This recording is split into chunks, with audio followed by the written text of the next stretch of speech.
안녕하세요. 오늘 저는 제 인생의 이야기를 들려드리려고 합니다. 저는 김수환이라고 합니다. 이제 40 중반이 되었네요. 제가 들려드릴 이야기는 제 어린 시절부터 시작됩니다. 성북동의 큰 저택에서 시작된 이야기죠. 그 저택에서 저는 어머니와 함께 살았습니다. 어머니는 그곳에 가정부셨어요. 저희에게 주어진 곳은 저택의 작은 방이었죠. 그곳에서 우리는 조용히 최대한 눈에 띄지 않게 살아야 했습니다. 어린 나이였지만 저는 그것이 우리의 자리라는 걸 알고 있었어요. 고모님이 저희를 볼 때마다 짓는 표정이 아직도 선명합니다. 가정부 주제에 이 집에 기생하죠. 라는 말을 던질 때 그 차가운 목소리도요. 어머니는 그저 고개를 숙이고 죄송합니다라는 말씀만 하셨죠. 하지만 그때마다 제 가슴 한켠이 무너져 내렸어요. 다행히도 사모님께서는 달랐습니다. 고모님의 그런 태도를 묵인하지 않으셨어요. 아이는 아이야. 그 아이에게 상처 주는 말은 하지 마세요라고 말씀하시며 저희를 보호해 주셨죠. 회장님도 마찬가지셨어요. 직접적인 말씀은 없으셨지만 늘 따뜻한 눈길로 저희를 보살펴 주셨습니다. 하지만 저는 늘 의문이 있었습니다. 왜 우리는 이런 삶을 살아야 하는 걸까? 왜 우리는 이 큰 저택에서 살면서도 숨어 살아야 하는 걸까? 그리고 가장 큰 의문, 우리 아버지는 누구신 걸까? 어머니는 제가 아버지에 대해 물을 때마다 말을 돌리셨어요. 수환아, 엄마만 믿어주렴이라는 말씀만 하셨죠. 2층은 우리에게 금지된 공간이었습니다. 마치 보이지 않는 벽이 있는 것처럼요.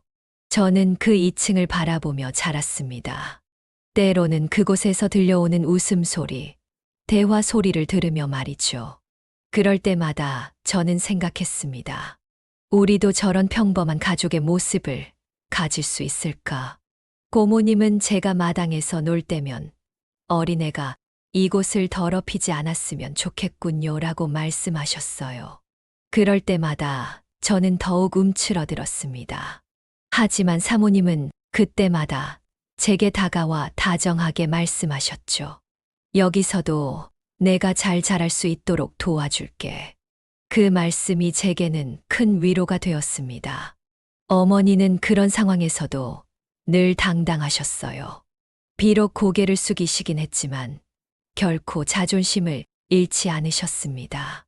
수환아, 우리가 어디서 살든 어떤 모습으로 살든 내가 바르게만 자라준다면 그걸로 충분해라고 말씀하시며 저를 키우셨죠. 그 말씀은 지금도 제 가슴 속에 깊이 새겨져 있습니다.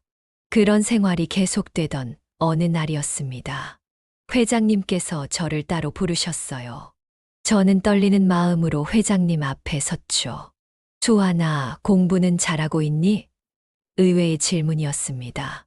저는 조심스럽게 대답했죠. 네, 열심히 하고 있습니다. 회장님은 잠시 저를 바라보시더니 그래, 그래야 한다라고 말씀하셨습니다.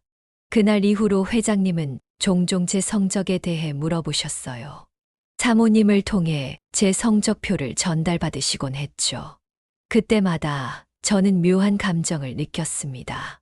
마치 아버지가 자식의 성적을 확인하는 것 같은 그런 낯설지만 왠지 모르게 따뜻한 감정이었어요. 어머니는 그런 회장님의 관심에 대해 특별한 말씀을 하지 않으셨습니다. 다만 수환아, 더 열심히 해야 한다라고 말씀하실 뿐이었죠. 저는 그 말씀대로 정말 열심히 공부했습니다. 어쩌면 회장님의 관심이 제게는 큰 동기가 되었는지도 모릅니다. 사모님도 저를 각별하게 챙기셨어요. 가끔 고모님의 눈을 피해 과자나 책을 몰래 건네주시곤 하셨죠.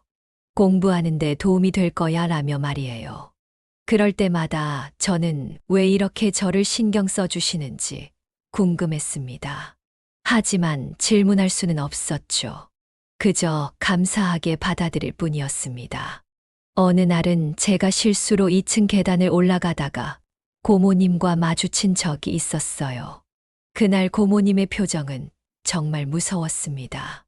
이 계단은 내가 올라올 수 있는 곳이 아니야 라고 말씀하시며 저를 내려다 보셨죠.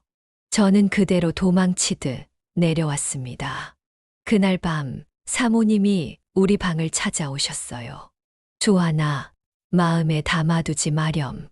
내가 잘못한 게 아니야 라고 말씀해 주셨죠. 그리고 어머니와 오랫동안 이야기를 나누셨습니다. 저는 이불 속에서 그분들의 조용한 대화 소리를 들으며 잠이 들었어요. 회장님과 사모님의 그런 배려는 계속되었습니다. 특히 제 교육에 관해서는 더욱 신경을 써주셨어요. 좋은 학원도 다닐 수 있게 해주셨고, 필요한 책이나 학용품도 모두 지원해 주셨죠. 고모님은 그런 모습을 못마땅해 하셨지만 회장님의 뜻이라 어쩔 수 없었나 봅니다. 저는 그 시절 이런 관심과 배려가 단순한 동정은 아닐 거라고 생각했습니다. 뭔가 더 깊은 이유가 있을 거라고요. 하지만 확신할 수는 없었죠. 다만 어머니의 표정을 볼 때마다 그리고 회장님과 사모님의 따뜻한 눈빛을 마주할 때마다 이 모든 것이 우연은 아니라는 생각이 들었습니다. 어느 날 어머니가 제게 말씀하셨습니다. 수아나, 우리 이사를 가기로 했어. 저는 순간 놀라서 어머니를 쳐다봤어요. 우리가 이 저택을 떠난다니 믿기지 않았습니다. 목동의 아파트로 이사를 간다고 하셨어요. 처음에는 불안했습니다. 이곳을 떠나면 어머니의 일자리는 어떻게 되는 건지, 우리는 어떻게 살아가야 하는 건지. 하지만 어머니는 미소를 지으시며 말씀하셨죠. 걱정하지 마. 회장님께서 우리를 위해 마련해 주신 거야. 그제서야 알았습니다. 이 이사가 단순한 이사가 아니라는 것을요. 회장님께서 우리를 위해 준비해 주신 새로운 시작이라는 것을. 이사 날이 다가왔습니다. 고모님은 우리가 떠난다는 소식을 듣고 드디어 이 집이 정리되겠군요 라며 냉소적으로 말씀하셨어요. 하지만 더 이상 그 말에 상처받지 않았습니다. 우리에게는 새로운 시작이 기다리고 있었으니까요. 짐을 싸는 동안 사모님께서 저희 방에 찾아오셨습니다. 잘 지내야 해. 가끔 보고 싶을 거야 라고 말씀하시며 눈시울을 붉히셨어요. 그리고 어머니와 오랫동안 이야기를 나누셨죠. 저는 그때 처음으로 사모님의 눈물을 봤습니다. 이사 당일 저는 마지막으로 이 저택을 둘러보았습니다. 수많은 기억이 담긴 이곳. 좋은 기억도 아픈 기억도 모두 이곳에 남겨두고 가야 했습니다. 마당에서 놀던 자리, 몰래 숨어 책을 읽던 구석, 사모님께 과자를 받던 부엌. 모든 곳이 새록새록 떠올랐어요. 짐을 모두 실은 트럭이 출발하려는 순간이었습니다. 저는 무심코 2층을 올려다봤어요. 그곳에는 회장님께서 서 계셨습니다. 창문 너머로 저를 바라보시는 회장님과 눈이 마주쳤죠. 회장님은 굳은 표정이셨지만 눈가에는 뭔가 다른 감정이 서려 있는 것 같았어요. 저는 깊이 고개 숙여 인사를 드렸습니다. 그때 이상한 느낌이 들었어요. 마치 이별이 아닌 새로운 시작을 알리는 인사 같다는 생각이 들었거든요. 회장님도 고개를 끄덕이셨고 옆에 계시던 사모님은 손수건으로 눈가를 닦으셨습니다. 트럭이 저택의 대문을 빠져나올 때 저는 뒤를 돌아보았습니다. 그동안 저희에게 허락되지 않았던 2층. 그곳에서 마지막으로 저희를 배웅하시는 회장님과 사모님의 모습이 서서히 멀어져 갔습니다. 어머니는 제 손을 꼭 잡으시며 말씀하셨어요. 이제 우리의 새로운 시작이야, 수아나. 목동에서의 새로운 생활이 시작되었습니다. 어머니는 여전히 그 저택으로 출퇴근하셨어요. 매일 아침 일찍 나가셔서 늦은 밤에 돌아오시는 고된 생활이었죠.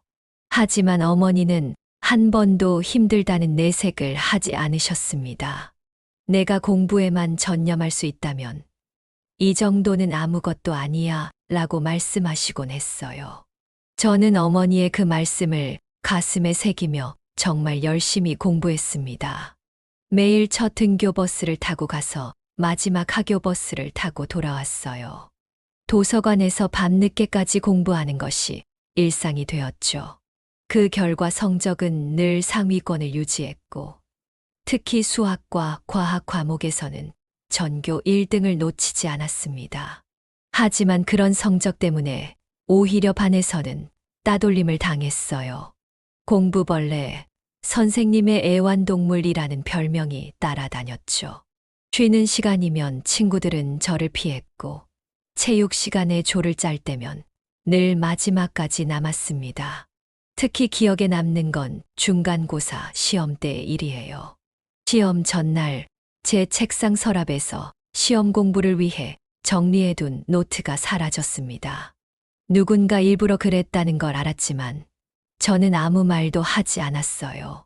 대신 그날 밤을 새워 다시 노트를 정리했죠. 다음 날 시험에서 1등을 했을 때 오히려 제 마음이 더 단단해졌습니다. 그럴 때마다 저를 지탱해 준 건 어머니의 존재였어요. 매일 늦은 밤 지친 몸으로 돌아오셔서도 제 책상에 따뜻한 우유 한 잔을 올려놓고 가시던 어머니. 주말이면 제가 좋아하는 반찬을 정성스레 만들어 주시던 모습. 그 사랑이 있었기에 저는 무슨 일이 있어도 포기하지 않을 수 있었습니다. 어머니가 출근하시기 전에 남겨두신 쪽지에는 늘 이런 말이 적혀 있었어요. 주하나, 엄마의 자랑이야. 오늘도 힘내렴. 그 쪽지들을 모아두었다가 힘들 때마다 꺼내보곤 했습니다. 그것이 제게는 가장 큰 위로이자 힘이 되었어요. 매 학기 성적표가 나올 때면 어머니는 그것을 사모님께 전달하셨고, 며칠 후면 회장님께서도 보셨다는 이야기를 전해 들었습니다. 그때마다 어머니는 회장님께서 많이 기뻐하셨다고 말씀해 주셨어요. 저는 그 말을 들을 때마다 이상한 감정이 들었습니다. 마치 아버지께 인정받은 것 같은 그런 묘한 감정이었죠. 친구들 사이에서 따돌림을 당하던 어느 날, 우연히 복도에서 담임 선생님과 마주쳤습니다. 선생님께서는 제게 이런 말씀을 해주셨어요. 주하나, 너는 특별한 아이야.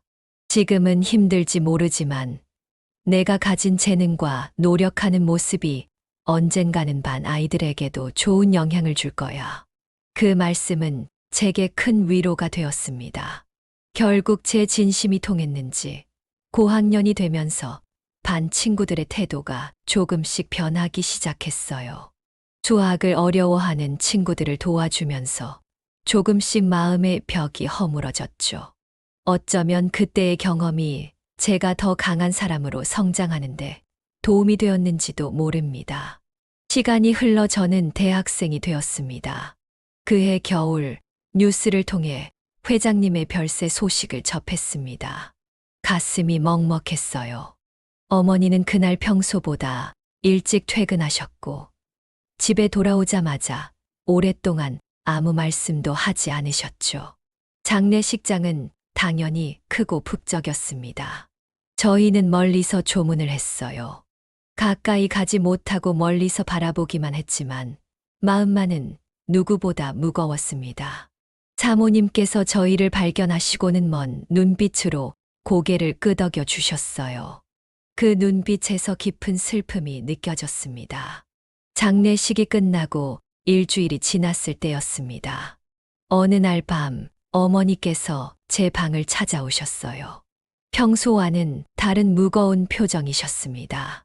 주하나, 이제는 내게 모든 것을 말해 주어야 할 것 같구나. 어머니의 목소리가 떨렸습니다. 그날 밤 저는 충격적인 진실을 알게 되었습니다. 회장님이 제 친아버지였다는 사실을요. 어머니는 떨리는 목소리로 이야기를 시작하셨습니다. 젊은 시절 가정부로 일하면서 회장님과 가까워졌고 저를 임신하게 되었다고. 하지만 회장님의 위치와 가문의 체면을 생각해 비밀로 하기로 했다고 말씀하셨어요. 회장님은 너를 친아들이라고 인정할 순 없었지만 늘 너를 지켜보고 계셨단다. 어머니의 말씀이 이어졌습니다. 우리가 살던 저택에서의 생활, 목동 아파트로의 이사, 제 교육을 위한 지원, 모든 것이 회장님의 마음이었다는 걸 알게 되었어요. 그제서야 모든 것이 이해되기 시작했습니다. 회장님이 제 성적에 관심을 가지셨던 이유, 사모님이 저를 특별히 챙기셨던 이유, 2층이 금지구역이었던 이유, 모든 퍼즐이 맞춰지는 순간이었죠. 어머니는 울먹이며 말씀하셨어요. 미안하다. 이제까지 비밀로 해서. 하지만 저는 오히려 어머니를 끌어안았습니다. 어머니의 그 긴 세월 동안의 고통과 희생이 고스란히 느껴졌거든요. 엄마, 절대 미안해하지 마세요. 엄마가 저를 이렇게 잘 키워주셨잖아요. 그날 밤 이후로 많은 것이 달라졌습니다. 우리가 살고 있는 이 아파트가 사실은 회장님의 유산이었다는 것도 알게 되었어요.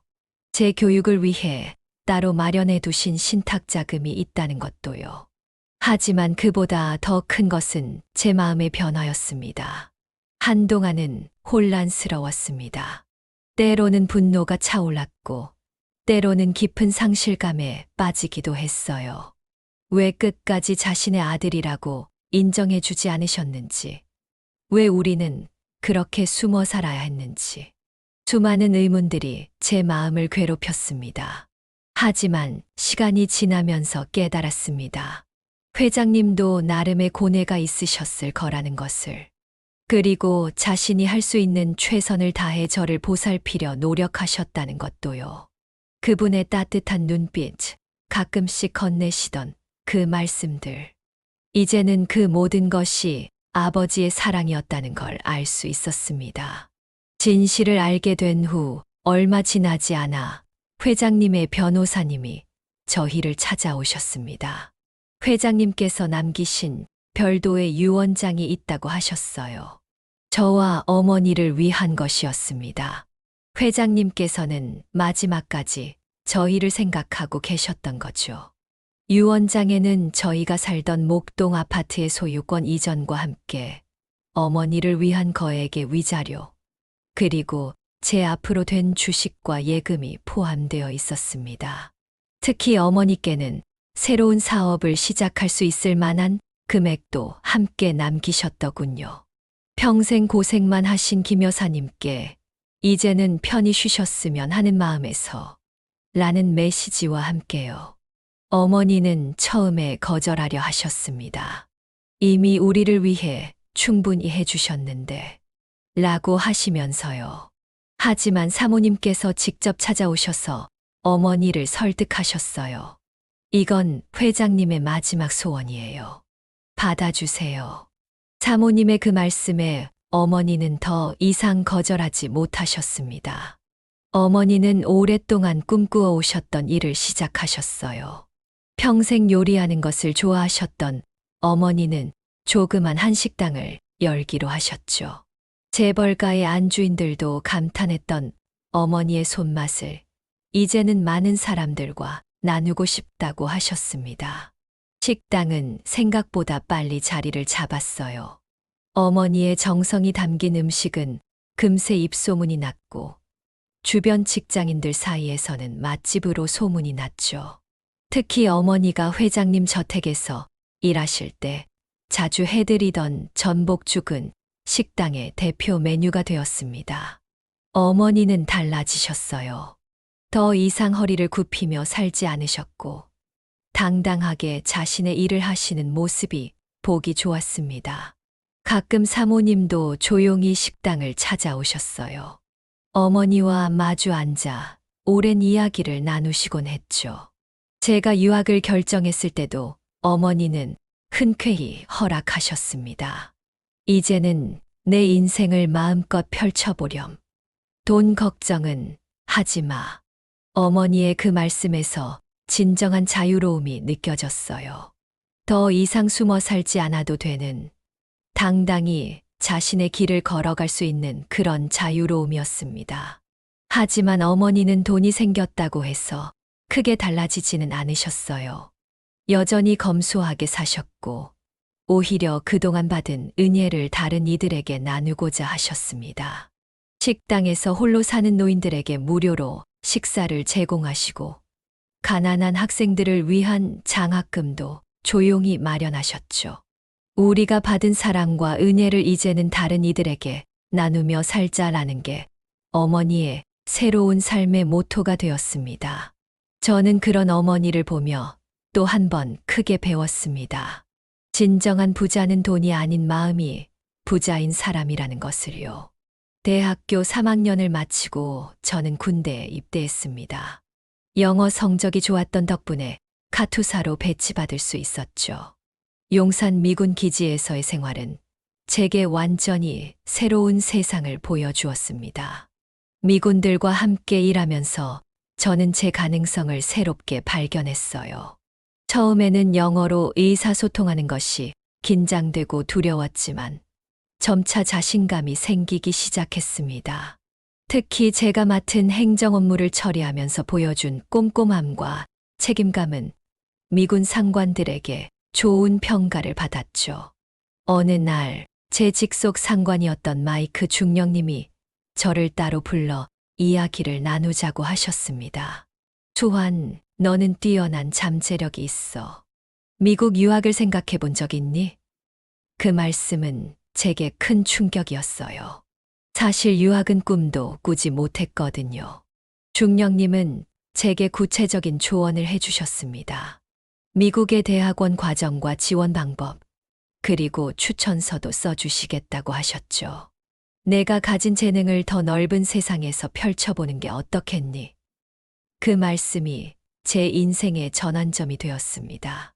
전역을 앞두고 저는 진지하게 유학을 준비하기 시작했어요. TOEFL과 GRE 공부를 시작했고, 틈틈이 자기소개서도 준비했습니다. 어머니께 유학 계획을 말씀드렸을 때 어머니는 흔쾌히 지지해 주셨습니다. 내가 하고 싶은 공부를 마음껏 하렴. 이제는 내 꿈을 위해 달려갈 때야. 보스턴의 한 대학원에서 합격 통지를 받았을 때의 기쁨은 아직도 생생합니다. 어머니는 기쁨의 눈물을 흘리셨고, 마이크 중령님도 축하 이메일을 보내주셨죠. 내가 갈 수 있는 곳까지 가보렴이라는 어머니의 말씀이 제게는 큰 힘이 되었습니다. 유학 생활은 생각했던 것보다 훨씬 더 험난했습니다. 첫 학기는 특히나 힘들었어요. 카투사 시절 자신감을 얻었다고 생각했던 영어 실력이 학문적인 토론과 전문적인 용어들 앞에서는 한없이 부족하게 느껴졌습니다. 수업 중에 교수님의 질문을 제대로 이해하지 못해 당황했던 순간들, 그룹 프로젝트에서 제 의견을 제대로 전달하지 못해 좌절했던 시간들, 매일 밤 녹음해둔 수업을 다시 들으며 필기하고 모르는 단어들을 정리하는 게 일상이 되었죠. 문화적 차이도 큰 장벽이었습니다. 수업 후 동기들과 함께하는 사교 모임에서도 늘 외로움을 느꼈어요. 농담을 이해하지 못해 웃음이 어색했고, 미국의 정치나 문화에 대한 이야기가 나올 때면 대화에 끼지 못하고 구석에 있어야 했죠. 하지만 그때 제게 힘이 되어준 건 어머니의 모습이었습니다. 어머니도 재벌가의 저택에서 처음 일하실 때 이런 감정을 느끼셨을 거란 생각이 들었어요. 그런데도 절대 포기하지 않고 묵묵히 견디며 앞으로 나아가셨잖아요. 저도 그렇게 해야겠다고 다짐했습니다. 도서관에서 밤을 새우는 날이 많아졌어요. 수업 준비를 위해 예습은 3번씩 하고 발표 준비를 할 때면 리허설도 수없이 했습니다. 룸메이트가 너무 무리하는 거 아니야? 라고 걱정할 정도였죠. 하지만 저는 멈출 수 없었어요. 제게 이 기회를 주신 분들을 실망시킬 수 없었으니까요. 점차 변화가 생기기 시작했습니다. 두 번째 학기부터는 수업 내용을 더 잘 이해할 수 있게 되었고, 토론에서도 제 의견을 조금씩 말할 수 있게 되었어요. 교수님께서는 제 리포트에 많은 발전이 보인다는 코멘트를 달아주시기도 했죠. 그룹 프로젝트에서도 제 역할을 찾아갔습니다. 비록 유창한 발표는 어려웠지만 데이터 분석과 보고서 작성에서는 제 꼼꼼함을 인정받았어요. 동기들도 제 성실함을 알아봐 주었고, 점차 친구들도 생기기 시작했습니다. 3학기 때는 학과 내 연구 프로젝트에 참여할 기회를 얻었어요. 밤낮 없이 연구실에서 시간을 보냈지만 그때만큼 행복했던 적이 없었습니다. 제가 정말 하고 싶었던 공부를 하고 있다는 사실에 감사함을 느꼈죠. 결국 최우수 성적으로 졸업할 수 있었고, 지도 교수님께서는 박사과정을 추천해 주셨습니다. 하지만 저는 잠시 고민 끝에 귀국을 선택했어요. 이제는 제가 받은 기회와 사랑을 다른 이들과 나누고 싶었거든요. 그것이 제가 이 모든 시간을 견딜 수 있게 해준 분들에 대한 보답이라고 생각했습니다. 귀국 후 저는 대기업에 취직했습니다. 미국에서의 학위와 경험이 큰 도움이 되었죠. 하지만 새로운 고민이 시작되었습니다. 바로 제 출생의 비밀을 어떻게 해야 할지에 대한 것이었어요. 회사에서 사람들은 종종 제 배경에 대해 물어왔습니다. 수환 씨는 어떻게 미국 유학을 가게 된 거예요? 부모님은 어떤 일을 하시나요? 그럴 때마다 저는 말을 돌려야 했어요. 어머니가 식당을 운영하신다는 것만 말씀드리고 나머지는 애매하게 넘어갔죠. 특히 힘들었던 건 제가 사랑하는 사람을 만났을 때였습니다. 지금의 아내를 처음 만났을 때 저는 행복하면서도 무거운 마음이었어요. 서로를 알아가는 과정에서 자연스럽게 가족 이야기가 나올 때면 저는 늘 불편한 마음을 감춰야 했습니다. 결혼을 결심하고 아내의 부모님을 뵈러 갔을 때가 가장 괴로웠어요. 장인어른께서 제 가족 배경에 대해 물으셨을 때 저는 진실을 말씀드리지 못했습니다. 아버지는 일찍 돌아가셨습니다 라는 말로 대신했죠. 거짓말은 아니었지만 완전한 진실도 아니었습니다. 때로는 아내에게 모든 것을 털어놓고 싶은 충동이 들었어요. 특히 아내가 여보, 당신은 왜 가끔 그렇게 슬픈 눈을 하고 있어요? 라고 물을 때면 더욱 그랬죠. 하지만 그때마다 어머니와의 약속이 떠올랐습니다. 어머니는 늘 말씀하셨어요. 이 비밀은 우리가 지켜야 할 약속이야. 회장님의 명예를 위해서도 사모님을 위해서도 저는 그 말씀을 이해했습니다. 이것은 단순히 제 개인의 문제가 아니었으니까요. 많은 사람들의 인생이 얽혀 있는 이야기였습니다. 직장에서 승진하고 더 많은 사람들을 만나면서 이런 상황은 더욱 빈번해졌어요. 특히 사업차 만나는 사람들 중에는 회장님을 알았던 분들도 있었습니다. 가끔 그분들이 회장님 이야기를 꺼낼 때면 제 심장은 더욱 빠르게 뛰었죠. 그러던 어느 날, 한 모임에서 우연히 고모님을 뵙게 되었습니다. 저를 알아보셨는지는 모르겠지만 그분은 제게 무심한 눈길 한 번을 주셨을 뿐이었어요. 하지만 그날 밤 저는 오랫동안 잠을 이루지 못했습니다. 시간이 흐를수록 이 비밀을 간직하는 것이 때로는 너무 힘들게 느껴졌어요. 하지만 동시에 이 비밀이 제게는 일종의 책임이 되었습니다. 어머니의 한평생 고생과 회장님의 마지막 배려, 그리고 사모님의 따뜻한 마음, 이 모든 것들을 지켜내야 한다는 책임이었죠. 아내가 임신했다는 소식을 들었을 때 저는 또 다른 고민에 빠졌습니다. 언젠가 제 아이가 자라서 할아버지에 대해 물어볼 텐데 그때는 어떻게 대답해야 할까? 하지만 그때마다 저는 제가 받은 사랑을 떠올립니다. 어쩌면 때가 되면 제 아이에게는 조금 다른 이야기를 들려줄 수 있지 않을까? 진실과 사랑에 대한, 그리고 용서와 이해에 대한 이야기를. 아내의 임신 소식이 있은 후 어느 날 사모님께서 어머니의 식당으로 찾아오셨다는 연락을 받았습니다. 오랜만에 방문이셨죠. 저도 급히 식당으로 향했습니다. 사모님은 여전히 우아하셨지만 세월의 흔적이 느껴졌어요. 주하나, 이제 내가 아버지가 된다고 들었구나. 사모님의 첫마디에 저는 놀랐습니다. 어머니께서 알려드린 걸까요? 사모님은 잠시 저를 바라보시더니 눈시울을 붉히셨습니다. 내가 태어났을 때가 생각나는구나. 회장님이 얼마나 기뻐하셨는지. 그날 처음으로 알게 된 이야기들이 있었습니다. 제가 태어났을 때 회장님께서 몰래 산부인과에 찾아가셨다는 것. 제 작은 손을 잡아보시고는 눈물을 흘리셨다는 것. 그리고 사모님께서 그 모든 것을 알고 계셨다는 사실도요. 나는 회장님을 원망하지 않았어. 사모님의 말씀에 저는 고개를 들었습니다. 인생이란 게 그렇게 단순하지만은 않으니까. 그리고 내 어머니도 그분의 순수한 마음을 나는 알고 있었단다. 사모님의 목소리에는 깊은 이해와 포용이 담겨 있었습니다. 사모님께서는 회장님이 돌아가시기 전 마지막으로 하신 말씀을 들려주셨어요. 조한이가 잘 자라서 다행이요. 내가 해준 게 없는데. 그 말씀을 전해 들었을 때 저는 참았던 눈물을 터뜨리고 말았습니다. 이제는 내가 아버지가 될 거야. 그러면 더 잘 이해할 수 있을 거다. 사모님의 말씀은 계속되었습니다.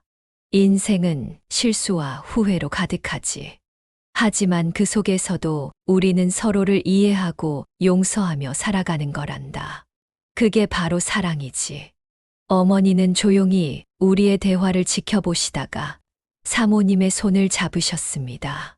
두 분의 눈에는 수십 년의 세월이 고스란히 담겨 있었어요.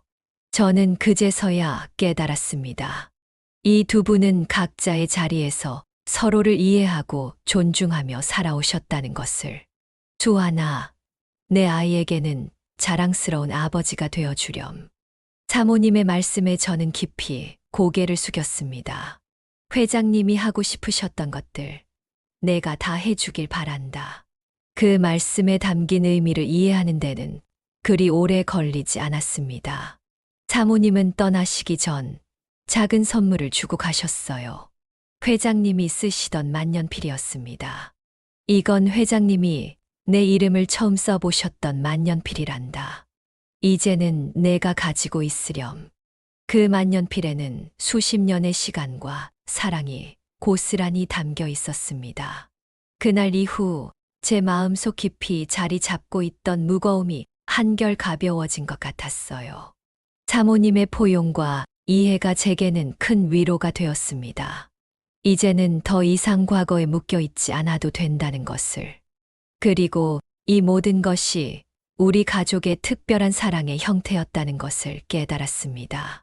시간이 흘러 이제 제 아들이 5살이 되었습니다. 어머니는 식당 일을 은퇴하시고 고향으로 내려가셨어요. 주말마다 저희 가족이 찾아뵙는 게 일상이 되었죠.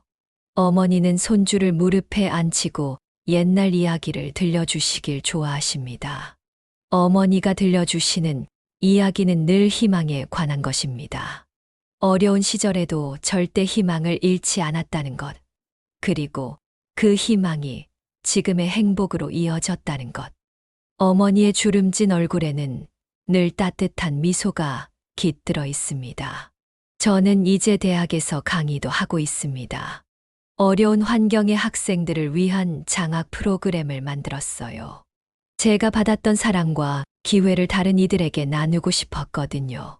장학생들을 선발할 때면 저는 늘 회장님의 마음을 떠올립니다. 직접적으로 표현하지는 못하셨지만 늘 저를 지켜보며 응원하셨던 그 마음을. 얼마 전 아들이 제게 물었습니다. 아빠, 할아버지는 어떤 분이셨어요? 저는 잠시 말을 고르다가 대답했습니다. 참 따뜻한 분이셨단다. 비록 함께 있진 못했지만 늘 우리를 생각하고 사랑하셨어. 거짓말은 아니었습니다.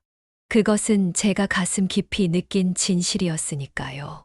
사모님께서는 가끔 저희 집에 오셔서 아들과 시간을 보내십니다. 아들은 사모님을 할머니라고 부르며 따르죠. 사모님은 그런 아들을 보며 행복해 하십니다. 어쩌면 우리는 이렇게 새로운 형태의 가족이 된 것인지도 모릅니다. 제 책상 한켠에는 여전히 회장님의 만년필이 놓여 있습니다. 중요한 결정을 앞둘 때면 저는 그 만년필을 바라봅니다. 그리고 생각해요. 회장님이라면 어떤 선택을 하셨을까? 어떤 말씀을 해주셨을까? 이제 저는 더 이상 과거의 비밀에 얽매이지 않습니다. 그것은 제 삶의 일부가 되어 저를 더 강하게 만들어 주었으니까요. 어머니의 헌신, 회장님의 사랑, 사모님의 포용. 이 모든 것들이 제가 현재의 제가 되는데 밑거름이 되었습니다. 때로는 성북동 그 저택 앞을 지날 때가 있습니다. 그때마다 2층 창문을 바라보게 되죠. 이제는 더 이상 아픔으로 다가오지 않습니다. 대신 감사함이 가득합니다. 그곳에서의 모든 순간들이 제게는 특별한 선물이었다는 것을 이제는 알기 때문입니다. 저는 이제 제 아들에게 물려주고 싶은 것이 있습니다. 그것은 바로 사랑하는 법입니다. 조건 없이 사랑하고, 이해하고, 용서하는 법. 제가 어머니와 회장님, 그리고 사모님께 배운 그 사랑의 방식을요. 비록 평범해 보일 수 있지만 이것이야말로 제가 받은 가장 특별한 유산이자 행복이라고 생각합니다. 그래서 저는 오늘 이 이야기를 전하고 싶었습니다. 누군가에게는 위로가 되길, 또 누군가에게는 희망이 되길 바라면서요. 우리의 인생이 완벽하지 않더라도 그 속에서 진정한 사랑과 행복을 발견할 수 있다는 것을, 그것이 제가 40이 넘어 깨달은 가장 소중한 진실입니다. 지금까지의 제 이야기를 들어주셔서 감사합니다. 이 이야기를 전하면서 저는 몇 가지 깨달음을 나누고 싶습니다. 우리는 살면서 많은 선택의 순간들을 마주합니다. 어머니는 저를 낳기로 선택하셨고, 그 무거운 비밀을 평생 안고 살아가기로 선택하셨죠. 회장님은 직접적으로 아버지의 역할을 하지는 못했지만 당신만의 방식으로 사랑을 표현하기로 선택하셨습니다. 사모님은 이해하고 용서하는 길을 선택하셨고요. 이런 선택들이 모여 한 사람의 인생이 됩니다. 때로는 그 선택이 완벽하지 않을 수도 있고 누군가에게는 상처가 될 수도 있습니다. 하지만 중요한 것은 그 선택 속에 담긴 진심과 사랑이 아닐까요? 저는 그렇게 생각합니다.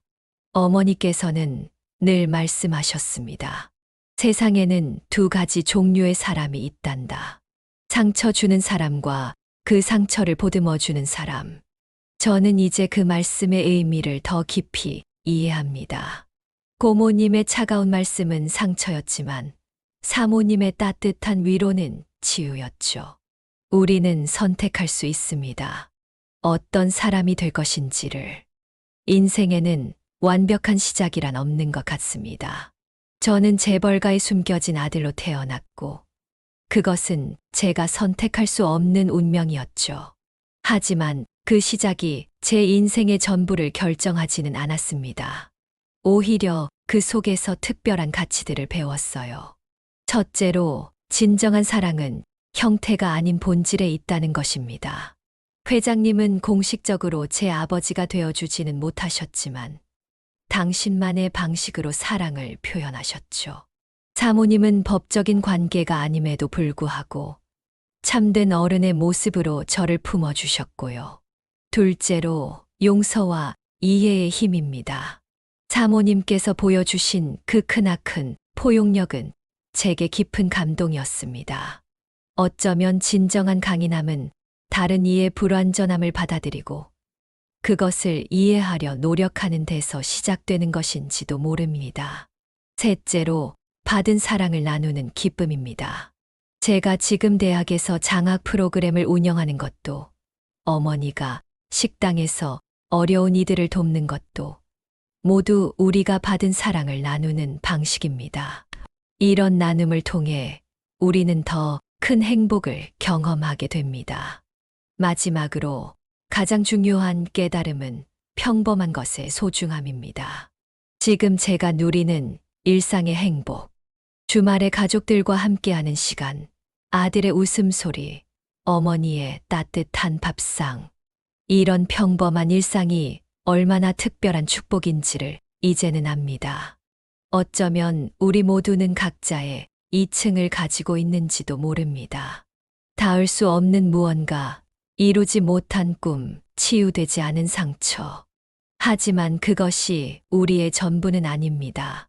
그 2층 때문에 현재의 행복을 놓치지 않았으면 좋겠습니다. 이제 저는 제 아들에게 이런 이야기를 들려주고 싶습니다.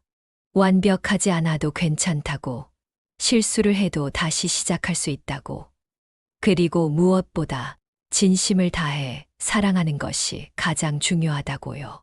그것이 제가 어머니와 회장님, 그리고 사모님께 배운 가장 소중한 교훈이니까요.